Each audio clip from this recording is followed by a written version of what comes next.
Hello, and welcome to our workshop. This workshop was previously delivered by SMU's Academic Learning Services Writing Center. As a result, you may hear references to other workshops, be prompted to take part in group activities, or hear references to the active chat from the original delivery of this session. As you follow along, feel free to pause the video and participate in exercises and activities as best you can. We hope you enjoy the workshop.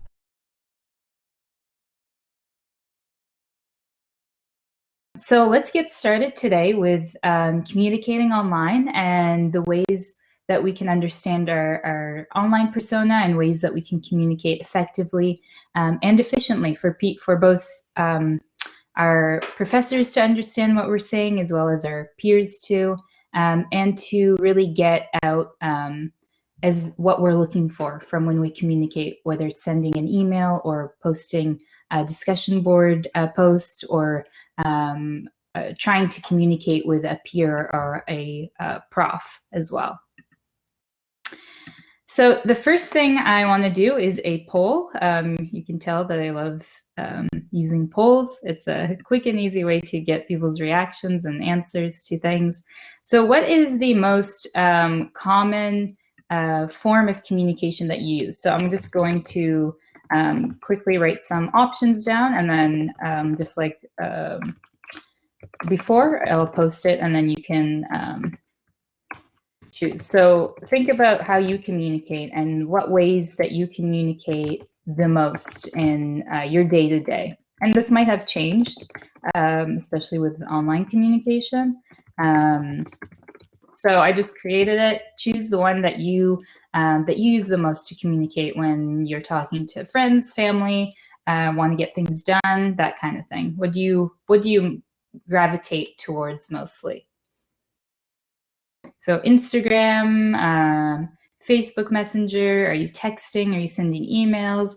Are you video chatting? So whether that's FaceTime or through House Party or whatever other application you use, or email. All right. So as we can see from the poll, most people chose texting. So understandable. I think texting is one of the most, the easiest, most convenient way to connect with people and to stay in touch with people and reach out to. Following, so almost 70% chose texting. Then following, not very close behind, was Facebook Messenger. And then, okay, then there's Instagram. Video chatting and email not at the top. So we noticed that for each instance, in different situations, we use different things to communicate. I'm just checking the chat. WhatsApp. So so WhatsApp was kind of like texting as well. I mean, it's a text format. So yeah, generally that's what we're using. But it's important to note that with each different format of communication, whether it's Insta or text or email, we use it in different capacities. So maybe in a work setting or in a school setting, you'll probably be using email a lot more frequently than you do now, or to communicate with your friends. So here we see different platforms that you communicate on will elicit a different way you communicate. So maybe in your email, when you send an email, it's a lot different than if you're texting a friend. Or chatting through Facebook Messenger or WhatsApp will be a lot different than how you're going to be communicating through Brightspace, for example, or Virtual Classroom. Again, how you chat here on through Virtual Classroom will be different than if you were sending a DM or a meme to a friend through Instagram, for example. So this online persona, even though it is, it's not different facets of you, it's not a different personality, it's just a different persona that we take on when we are communicating in different areas. And there are certain ways that we communicate. There's a certain etiquette in the way that we communicate on these platforms that's both appropriate and effective, again, to get what you want out of your communication. So your online persona in an educational setting is you'll find, and maybe you already have found through your high school career, or if you've already been in university, that it's different, of course, than from communicating socially or communicating on a Reddit thread, or even communicating with through email, but for work purposes. Your online persona in a educational setting has different characteristics of each of the different elements of communication, but they're a little different in the sense that they include, especially in a virtual setting, they're mainly comprised of these four elements. So the first one is a positive tone of voice. So when we say positive tone of voice, it doesn't mean that you have to always be cheerful. You don't always have to be happy when you're communicating, or if something's bothering you, you just have to be this positive ray of sunshine. But as we know, with online communication, especially with text-based, so email, chat, you don't see the face of who you're communicating. They're not able to see your face. They're not able to read what you are. So if you were being sarcastic, or if you were telling a joke in your communication, or if you were trying to get something across, it's harder to gauge what your emotions are through text. So many times, I know I have sent something and people have misunderstood it because it was supposed to be funny, but it came off as maybe a little mean because it was dry sense of humor.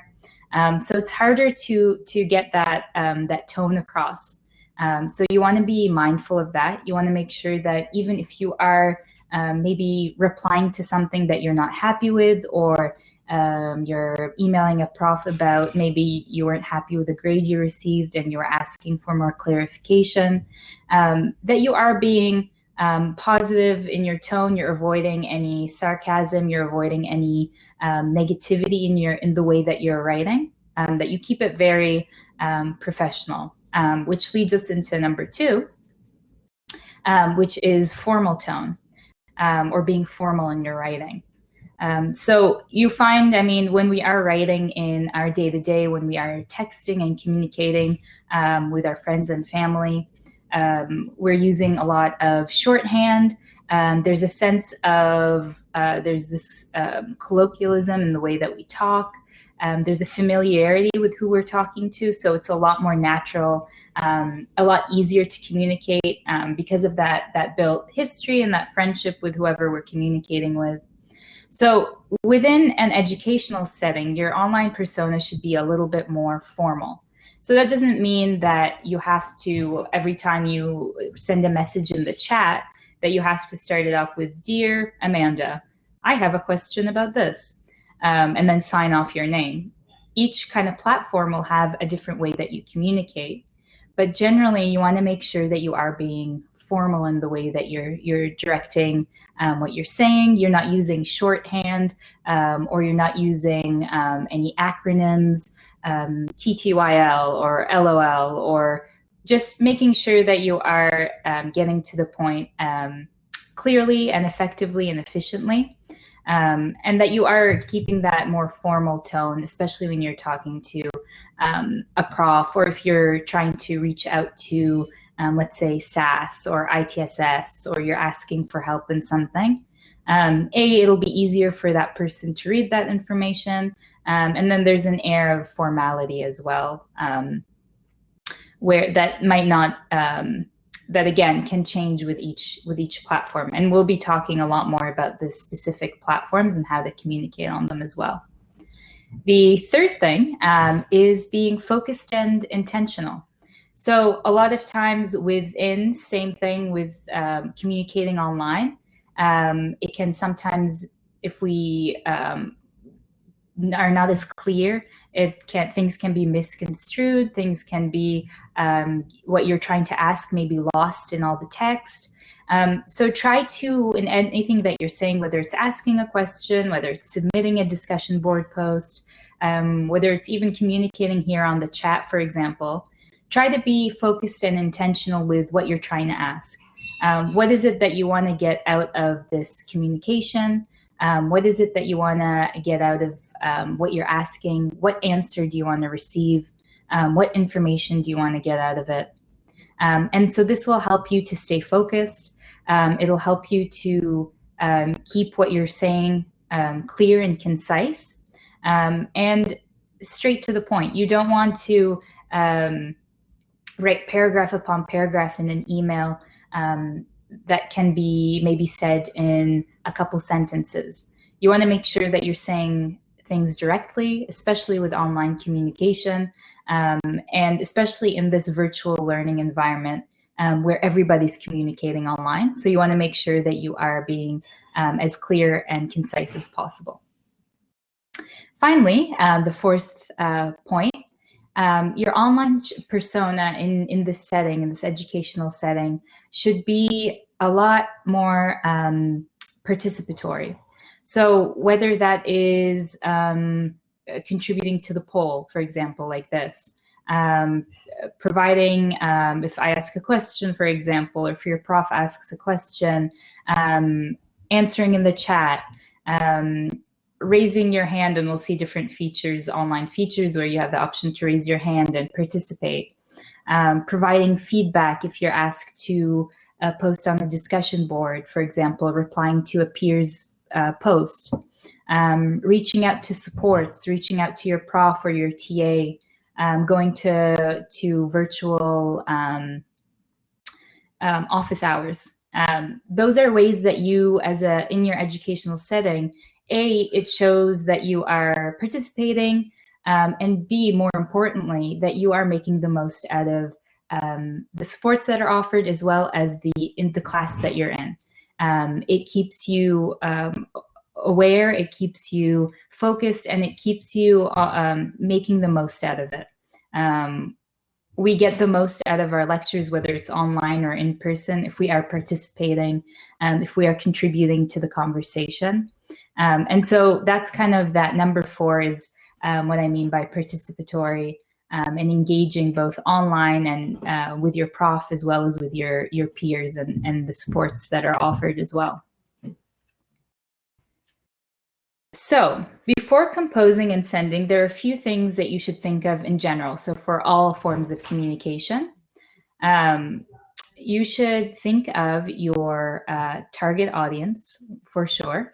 So the first thing, that whether you're communicating through an email, whether you are communicating through a chat, you want to make sure that you know who your target audience is. So is this information being communicated to peers?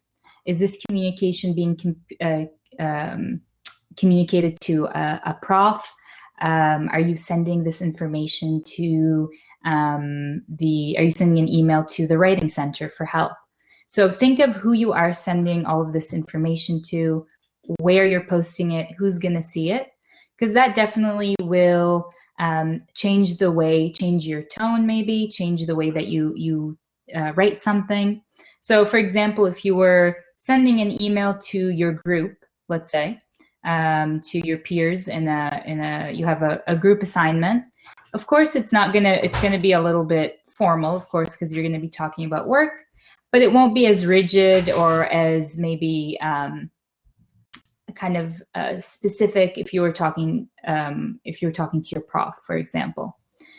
So there is some, when you're thinking of your audience, you want to make sure that you are aware of who you're sending it to. And that, again, will change a little bit in the tone and how you communicate that information.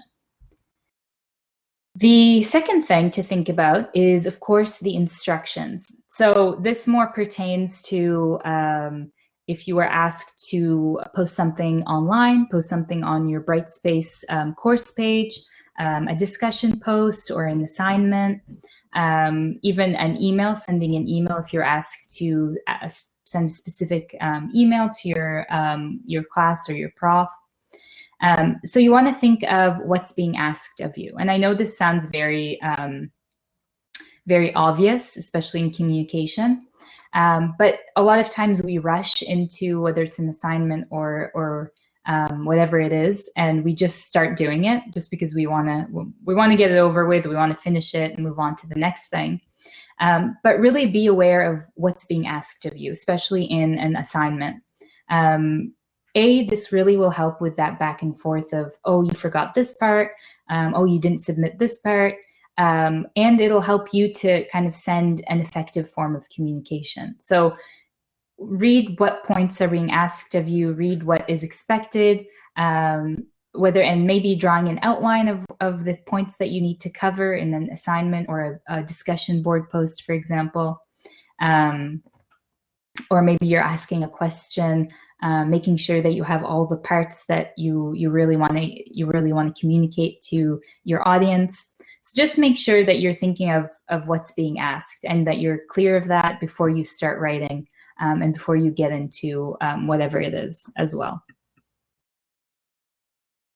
Again, this is a little bit obvious, but think of, before you even put pen to paper or fingers to the keyboard, think of what you want to say. What is it that you are trying to get across? What is it that you want to say? What points do you want to cover?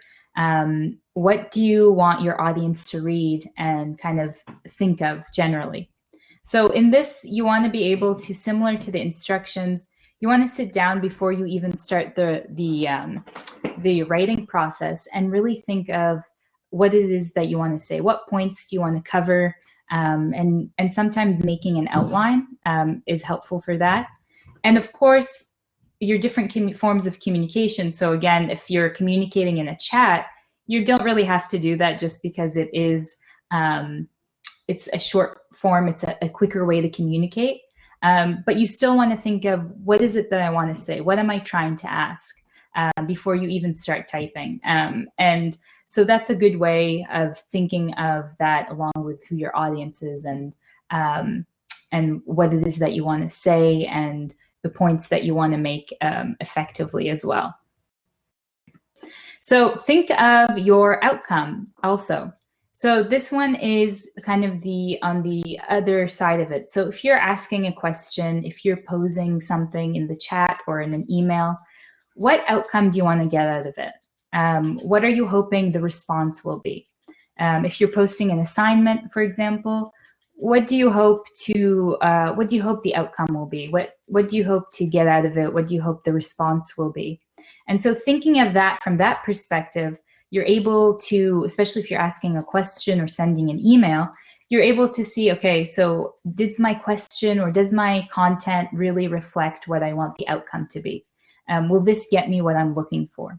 So thinking of it from that perspective will really help you to even further refine, to make your writing more concise and clear as well, and make sure that you're effectively communicating with that audience as well. Finally, something to think about that is a little bit more also known, but sometimes we forget about the permanence of online communication. We forget that once we post something, it essentially lives in this online ether. It exists forever, and people can see it, especially if your post is sending an email. It lives in that recipient's mailbox.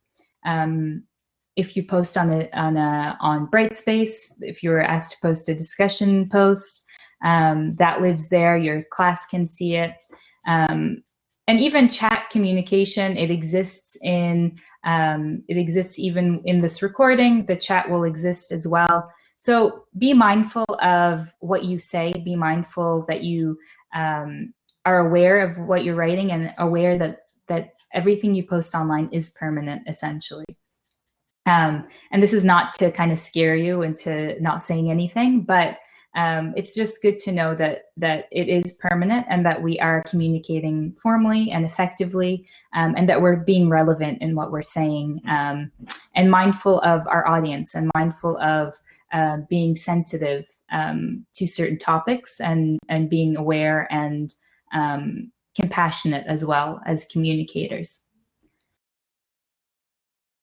So now we're just going to get into the specifics of the different forms of communication and ways that you can communicate using your online persona in this educational setting, and ways that you can make the most of it, and ways that you can do your best so that you are really effectively communicating in these platforms as well. So when you are, the first thing that I want to talk about is the video and audio conferencing. So you'll be doing quite a bit of this throughout your online learning, whether it's through classes, whether it's through virtual, setting up virtual office hours with your prof. Some labs will be online as well. And so you will be doing these virtual or / audio conferencing quite a bit.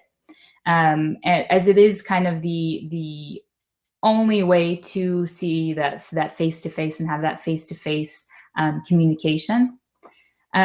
So similarly, when you are in a class setting or in a group setting, you want to make sure that you are staying on topic. You're being brief, especially if there is a communication or if it's a bigger class. You're respectful of your peers and the presenter. And other platforms use features such as like the raise hand feature, so that people can see, the presenter can see, oh, this person has a question, and you can speak in turn. And with online, especially if you are, if the chat, you can see your video. In smaller classes, you'll be able to see each other. And so maybe you aren't comfortable with speaking out loud. You might be being online. Maybe this gives you some sort of anxiety or nervousness of being in the setting and speaking out loud. So use other features. Use the chat if you aren't comfortable with speaking out loud. It's definitely a good way. And if you have a question, it can kind of stay there and then be answered later as well. And again, we will be talking a little bit more about how to kind of the online netiquette of how to set up your space and how to set up the microphone and all that in the session tomorrow. But generally, make sure that you are staying on topic, you are brief, and that you are specific and with what you're asking. Especially in a class that you have maybe it's 75 minutes, and the prof gives maybe 10 minutes at the end for questions. So again, keep it brief, keep it moving, and remember that if you are on camera, that you're being respectful of the speaker and your peers as well. So next slide. Emails. So I know I saw a couple questions about emails, which I'll go through and make sure to answer. But emails are one of the forms of communication that you will find yourself using quite a bit in university, whether it's communicating with your groups, let's say you have a group project, whether it's communicating with your prof, your TA, as well as, like I said before, with other supports as well. It's one of the main forms of communication. And so in writing an email, in communicating through email, just like with any form of online communication, you want to make sure that you are being direct. So you want to make sure that you are, more than any other communication I find with an email, you want to be clear and concise. Emails generally are a little bit more formal than a chat. They're obviously more formal than texting. And so you want to make sure that that matches your language, so that you are being formal in who you're addressing. Of course, you want to keep in mind who the audience is. So using that formal language, limiting emoji use. Again, that depends on if you're talking to a group of peers and you are setting up time to meet for a group project, and you use emojis, again, making sure that you know who your audience is, of course, as well as acronyms. Again, this might cause confusion. Some people might not understand what acronyms are that you're using, and they won't understand the context behind what you're saying. So you want to make sure that you are being clear and direct. And I'll show you an example in a second. And if you can, limit it to one message per email. I mean, you can ask multiple questions. Sometimes you have a lot of things that you have to say. If you do, make sure that you divide it up, whether it's by paragraphs or by topic, or transitional words like saying, I have a couple questions. First, I'd like to ask XYZ. Secondly, in your next paragraph, blah, blah, blah. And thirdly, blah, blah, blah. So that way whoever's reading it can see that it's not all lumped together and you might miss a question, but they can see, okay, this is 1, 2, and 3, and these are the things that I need to address in this email. Generally, if your email but it extends and goes over the screen, like if it's too long, attach it as a file and refer your audience to that file and just say, please see the attached file for more information about this question that I have. And of course, because it's more formal than a chat, include a greeting and a signature as well. So that they know who you're addressing, just out of respect. And then your signature, make sure that you include your full name, of course, as well as your A number. This will be helpful for your prof who is maybe in multiple courses, teaching multiple courses, to keep track of the student. You can also identify the course that you're referring to. Again, this will help your prof immediately identify what you're talking about and which course you're talking about. Remember, the whole point is to be as efficient and effective as possible in your communication. So before that, I want to go directly to the questions that were asked. So I see, what is a polite way to send a follow-up email if the prof hasn't replied? That's a really great question. I think a good way to do it is to, again, you want to be polite, of course, and formal. You don't want to be passive-aggressive in your response, just because sometimes life happens, emails get lost.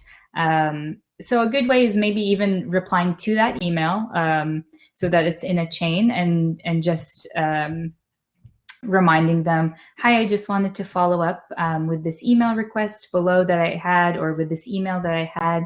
I don't know if you had time to see it, but if you could respond, that would be great. Kindly, your name, or sincerely, or whatever it is, the sign off. So there's nothing wrong with following up. Sometimes it's easier to just reply to your email, just so that it's in a chain, and then that your prof can see. If you say, please see below the email.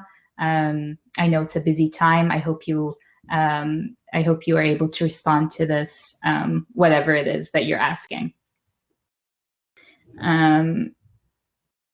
Let me see. I saw another email question. When emailing a TA or prof, how would you address each one? So with a prof, of course, we'll see an example of that in a second. Some profs, in my classes, I'll tell students to call me Amanda, and I'm fine with them calling me Amanda. They don't have to call me prof or anything. Some profs prefer you to call them doctor, and they'll let you know, of course. So address them how they introduce themselves in the class and how they sign off their emails. It's always safe to just say, Dear Prof. Smith, or Dear Professor Smith. That's always a safe bet if you're not sure. And with your TA, also, they'll let you know what they want to be called. And again, it never hurts to use their name, or if you're comfortable, usually they'll let you know how they want to be addressed. Yes, and Mia just put in a resources for professional emails, which will give you further information on setting that up. There's another question. How should you begin the email if you're writing the email to a department where you don't know who you're addressing? In respect with full name, should I put last name firstly? So this question about a department, you can always start your email if you're not sure with who you're writing. Make sure your subject is clear. And then just saying hello. It's a formal way. It's the most formal way of addressing something, just saying hello, comma, and then starting your email. And then you can end it off with, I'm not sure. Or you can even say, to whom this may concern. That's a little bit too formal for an email, I think, especially if you're talking departments.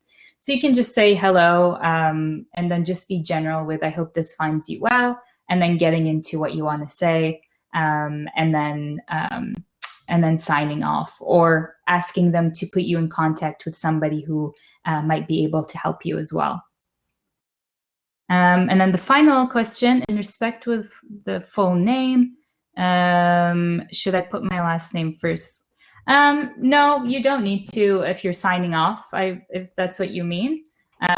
You can just put, like for me, Amanda Saud, and then underneath you can put your A number, and we'll see an example of this here. So really great questions about emails, and I'm glad you're all asking them, because emails definitely are something you will be doing quite a bit of in your semester, in your fall semester. So a couple of things to note in this example. You notice, so this is to Professor Wilson. Immediately, the first thing I want you to look at is the subject line. So here you notice history 1, 2, 3, 4 citation style. So right off the bat, your recipient, so your audience, who is your Prof. Wilson, sees that it's for his history class 1, 2, 3, 4, and you're asking about citation style. So it's a specific, clear, and concise subject line. And that's what you want to make sure that you are including, so that your prof, who probably has many students, is seeing it immediately and knows, okay, it's for this class, it's for this, about this topic. Then make sure your header is clear, so you can say hello, Professor Wilson. If they told you their name, if they said, just call me by my first name, you can say, hi, Cassandra. Whatever it is that they asked you to call them, that's probably what they're fine with you emailing them with. Again, if you're not sure, your safest bet is just saying, hi, Professor Wilson, or if they ask to be called Dr. Wilson, call them that as well. The second thing is in the body of the paragraph, starting it off, you can say, I hope you're doing well. That's just something that's just a friendly, again, that positive tone of voice. You can use that if you want, or you can just get directly to the question. But the thing I want you to note is that the question, could you let me know which citation style you would like us to use for history 1, 2, 3, 4? It's very direct. It's very clear. You're asking about immediately whoever's reading it knows, okay, they want the citation style for this class. You give enough detail without giving too much background information that's unnecessary.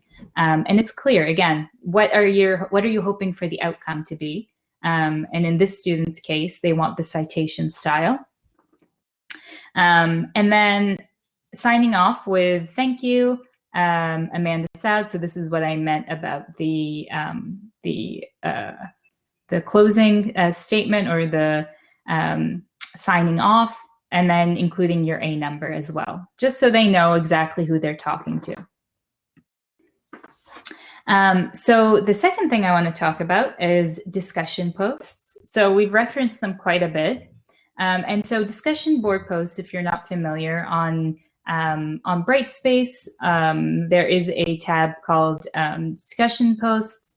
And that's where profs in a class can put a question or pose, for example, a scenario, or pose an assignment, and where students can comment on it. You can reply to other peers, and everyone in the class can see it, especially if it's usually set up that way. And so with a discussion post, it's usually linked to an assignment. It's usually getting your feedback. Sometimes it's the prof will post a video and ask you to reflect on this video, or ask a specific question regarding something that you have to respond to. So in this case, it's really important that you read the instructions or the question being asked so carefully, so you know exactly what you need to do. So that you're covering all of the points that are being asked, but you're also not going overboard. You're not doing work that you didn't have to do. Make sure that you are, again, being appropriate in your responses, so that you're staying relevant. You are thinking of those 4 things. So this is going to be permanent, of course. What's the outcome you want to get out of it? Who's your audience? You're thinking about all of those things and what's being asked of you and what do you want to say. So those are the things that you really want to think about with the posting a discussion board post. And a good way to do this is to do the upside down triangle method. So with the upside down triangle, you have broad statements, so important key statements at the beginning that are pretty general, and then you go into your supporting details. So that's a good way to structure your discussion post, where you're starting off a little bit more broad and then getting narrow into the question details and providing that support as well.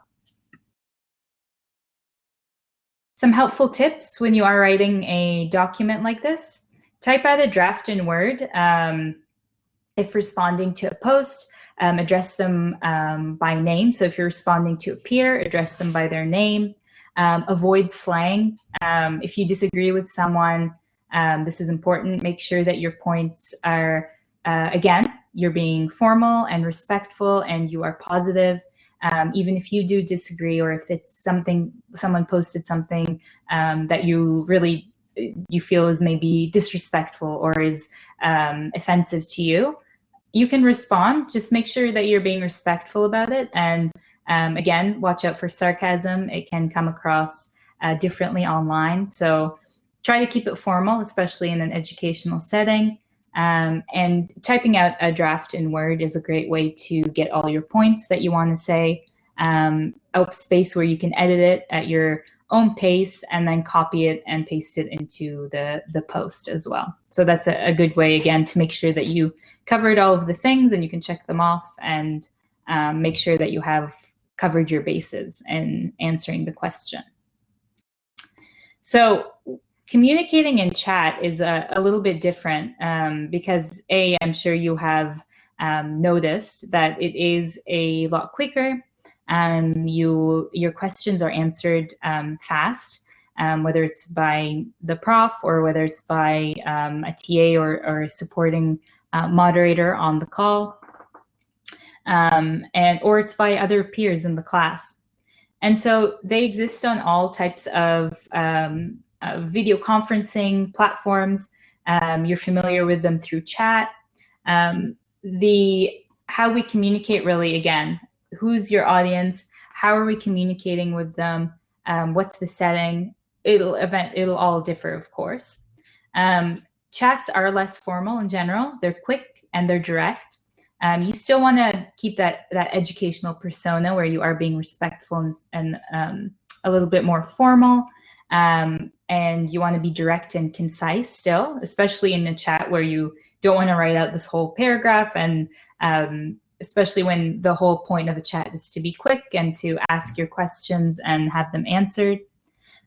So in a virtual classroom, so just like this, make sure your comments are relevant to the topic being asked, or whatever you're asking about, that you are being clear about it.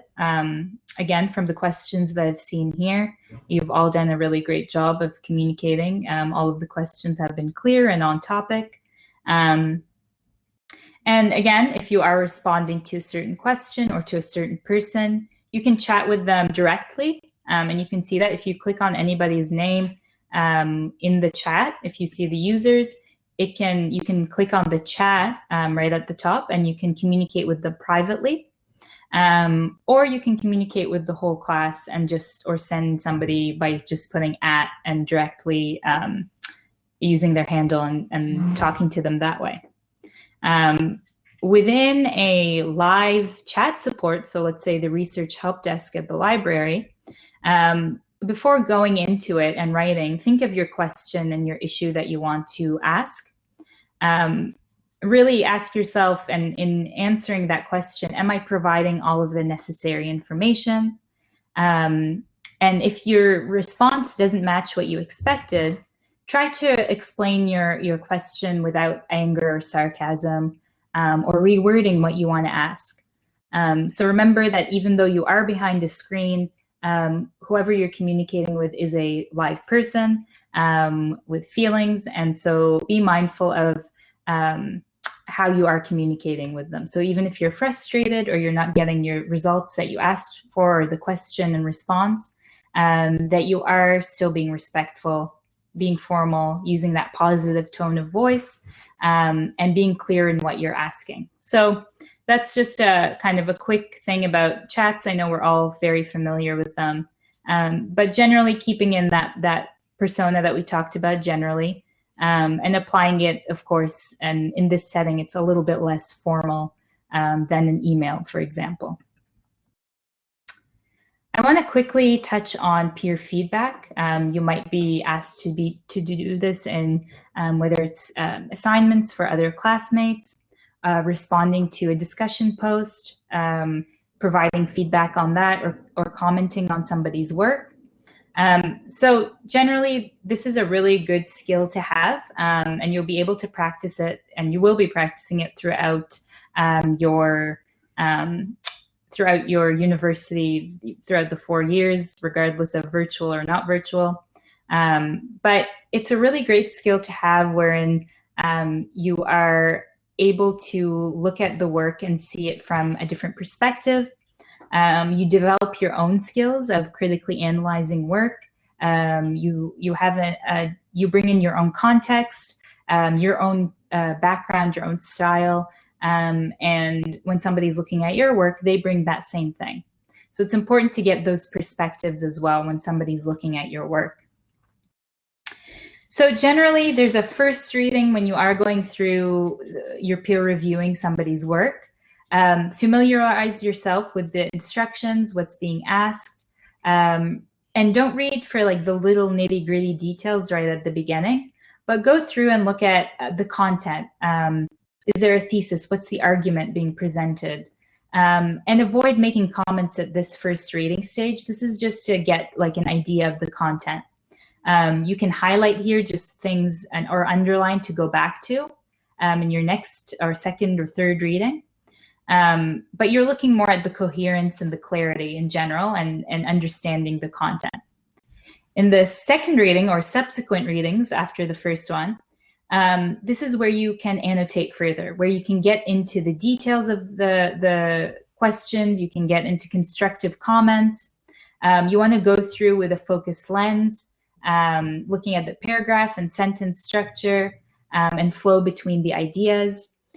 You're looking at the grammar and punctuation. And this is where you start not so much fixing the work, but providing helpful suggestions and providing some details on maybe looking at areas. Maybe this person needs to work on different areas. Maybe they need to focus on connecting their paragraphs. So giving them maybe structural tips on how to improve their paper. And again, you want to focus on not being negative when you're giving constructive comments, but trying to be helpful and provide these helpful suggestions, and even ways to maybe link them to supports that they can use, like a handout from the Writing Center that they can use to further help them with constructing this work. And so going in, so then remember, finally, again, I'm mindful of the time, but just quickly, this is your first time going through virtual university experience, and some of you first year, or most of you first year going into university. So the best way, again, is to prepare is through practice. You sending emails, you'll become proficient in that.